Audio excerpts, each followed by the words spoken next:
Well, many people turned to religion to help them cope in the days after the 9/11 attacks, and some even chose new faiths, including Islam. That may be no surprise, since a quarter of the estimated 6 million Muslims in the United States are converts. Delia Gallagher looks at two people who chose that path. Allison Poole says this phrase 3 times in Arabic and then in English. There is no God but God. And I bear witness. That Muhammad is the messenger of God. Is the messenger of God. And her conversion ceremony is complete. She's now a Muslim. Moments later, she'll marry Sammy and become Allison El Gamal. But Allison, who was raised a Southern Baptist in North Carolina, says faith, not marriage, made her want to become a Muslim. I think for a long time I've been looking for something. There's been like a piece missing. Always one little thing that maybe wasn't right. At a ceremony marking the Muslim holy month of Ramadan, she explained why Islam appeals to her.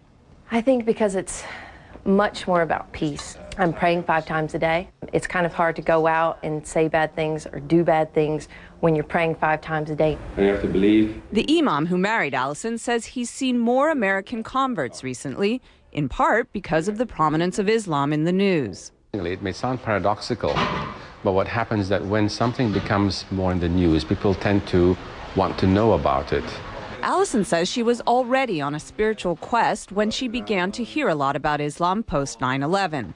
Barbara Cardebuke, another recent Muslim convert, says 9/11 also played a part in her conversion. After 9/11, I thought this is the time when people really have to start looking for real answers to get away from everybody fighting back and war. You have to start looking towards God. Barbara says through Islam she found a one-on-one relationship with God she was unable to find as a Roman Catholic. I always felt when you go to church you're praying to Jesus or you're doing Hail Marys. I used to think, well, where's God? She says her family has been mostly supportive of her conversion.